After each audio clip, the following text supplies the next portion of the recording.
Hey, Damian here from Radnerd at Meltdown Comics in Los Angeles for the midnight release of the DC Comics Justice League issue. It's the full reboot with the new 52 and also the final episode of Flashpoint. We're having a great time. There's going to be a discussion between a bunch of the writers of the new 52 books that are coming out, as well as a cosplay contest. Let's go check it out, and we're going to talk to a couple of the creators. Come on.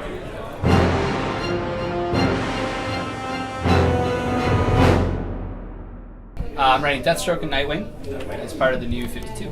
Excellent. And Josh here is writing iVampire. And Mike is writing Blackhawks. Excellent. Now, I have a really big question. What was the first thing that came to your mind when DC came to you and said, we're going to just reboot everything? What was like your first? Were you thinking, oh God, not another Crisis? Ambush question here. I was worried that the fans were going to be pissed. I'll be perfectly honest. Like when I heard that they were relaunching everything, it was kind of a very we've jumped into a deep end of the pool, and are we going to be able to pull this off? And then as scripts started coming in, and the creators started being announced to us, and we saw who was on which titles, etc., and what they were doing in the new takes. The ones that come to mind to me, Animal Man and Action Comics.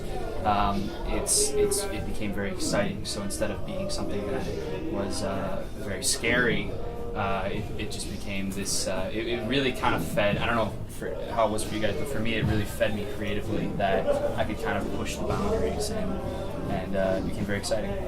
Well, doing work for hires can be kind of binding, because you have all these other books you have to kind of, not only the other books that are coming out now, but all the books that have been coming out for 75 years with DC. And so having a chance to do a book and essentially kind of pick and choose what works and what doesn't, and really start with a clean slate and actually give something for new readers to jump onto.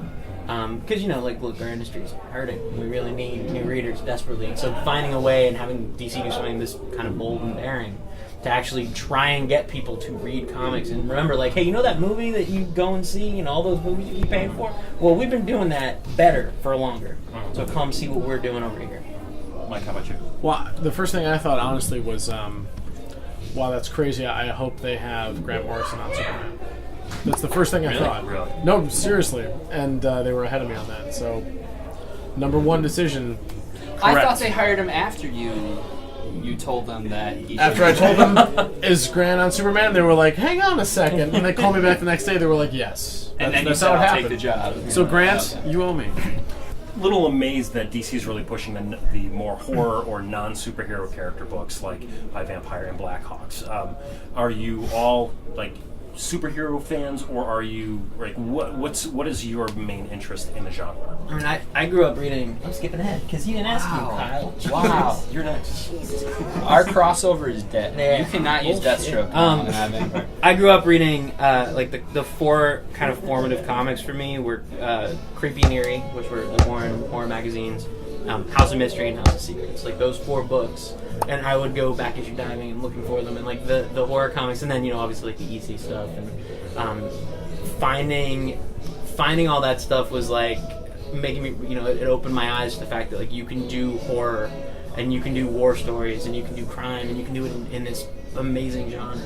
And I think that's honestly that's my favorite part of the whole relaunch is that I'm getting an opportunity to introduce a whole new generation of readers to these characters that were so important to me as a kid. Specifically vampires that don't sparkle. Exactly. No, but I was a fan. I remember reading the House of Mystery issues with Vampire and loving them. Yeah. So it's really for me it's a big honor to get to re-expose people, and I think it's necessary. It's a big thing because people think that comics are one thing and they're not.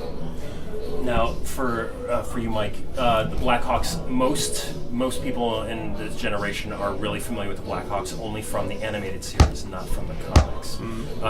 To find an issue of Blackhawks, you really have to dig in back issues. Yeah. Now, were you originally a fan? What's your major influence on Blackhawks? I was a big fan of Blackhawks because of Howard Chaykin. And I've read some of the older stuff, but it was really the Howard Chaykin series, which was later taken over by Kyle Baker, I think.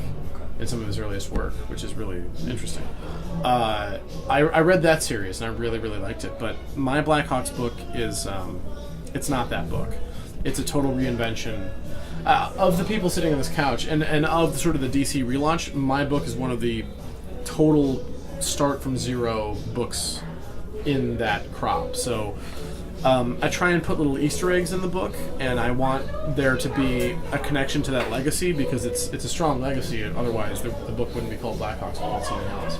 But ultimately, all the characters are new, and the situation is new. So, as inspired as I am by a genius like Howard Chaykin and someone like Kyle Baker, that there's the DNA of them in my book is it's only there in the very distant past. Now, with the changes in DC, with them basically rebooting everything, but then also saying there are elements in the past that we like, but we're just going to get rid of the other crap. Like, we're going to keep Superman obviously from Krypton, but he's going to start off with less powers, but certain things are still going to have happened. Doomsday's still going to have happened, but we're going to forget about that time he had cancer and it turned into a mutant Kryptonian. Like, what elements? That happened? Yeah. I want that. That was Yeah. Is there a trade paperback of that? Yes, I'll take you. Thank you. And the character is called Cancer with a K.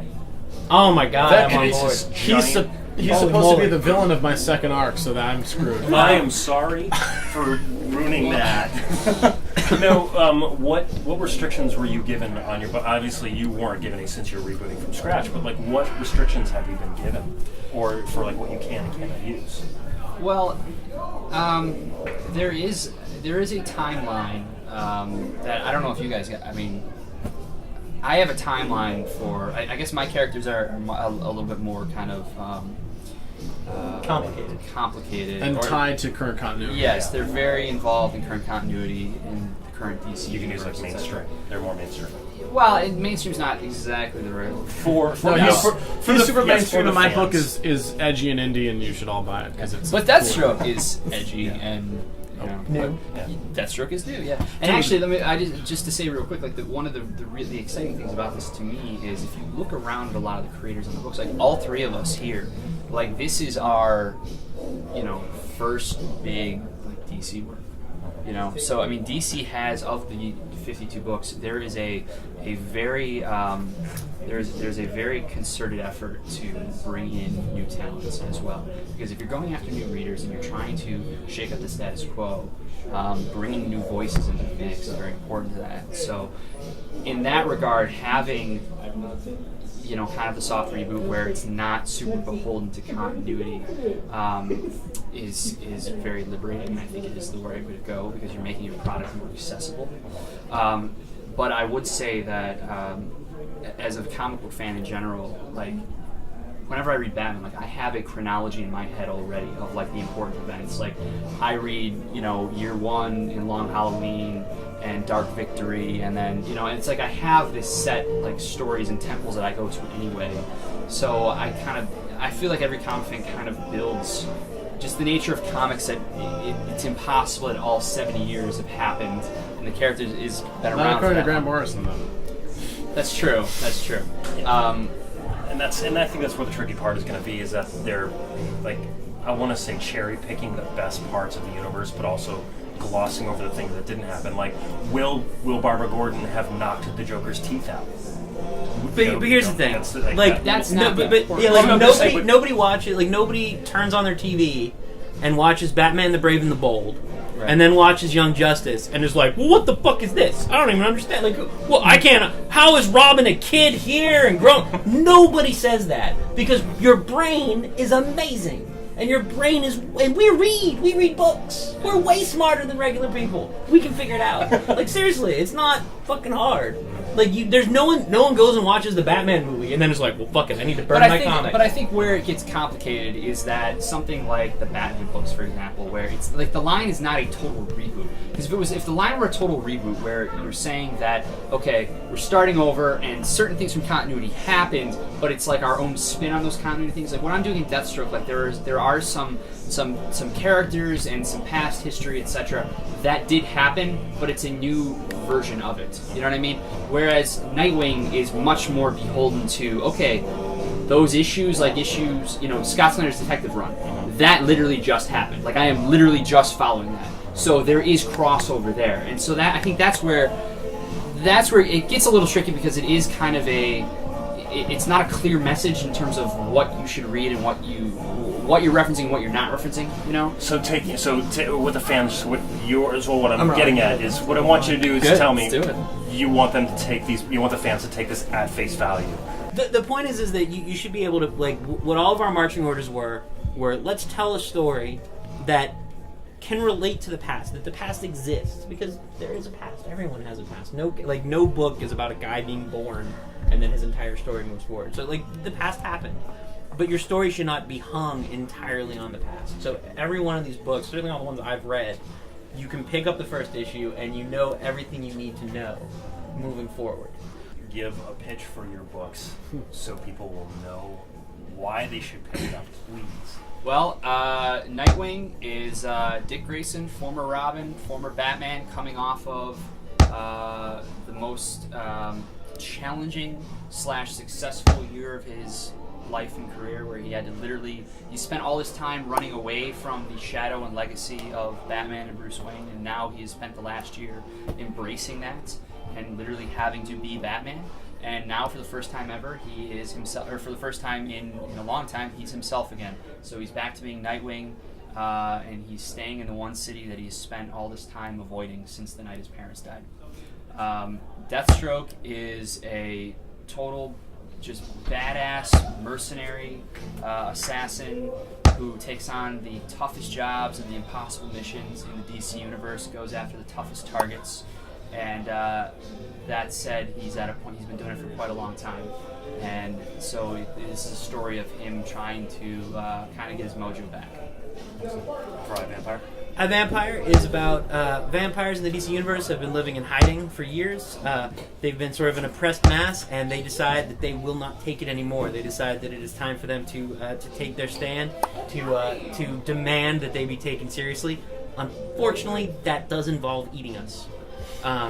So there's that. It's also, but that's kind of the social aspect of it is kind of wrapped in this love story between Andrew Bennett, who's our hero, and Mary Queen of Blood, who is a vampire that he created, who was once his one true love. They've spent 500 years fighting each other. They've finally found some peace until she tells him it's time to start eating. Mary Queen of Blood is such a good thing. It's so good. Blackhawks is about the concept that there are a lot of low-level villains in the DC universe that have access to technology that they couldn't have possibly built themselves. Someone must have built it for them. Someone must have given them the parts for that. Who were those people and what were their motivations? The Blackhawks are a clandestine organization that investigates those things and ferrets out the underlying conspiracy of the villainous DC universe. And it answers the question, what does the future look like in a universe that has the Man of Tomorrow? And the Blackhawks are there to direct and preserve that future, or maybe prevent that future from happening. Thanks for watching, guys. Hope you enjoyed it. Be sure to hit like, thank you for that, and subscribe. It's free, not $3.99 like the $2.99 line drawing that DC is not doing right now. Hope you enjoyed it. Leave some comments. Let us know what you like. Let us know what you don't like about the new DC 52, and we'll see you later.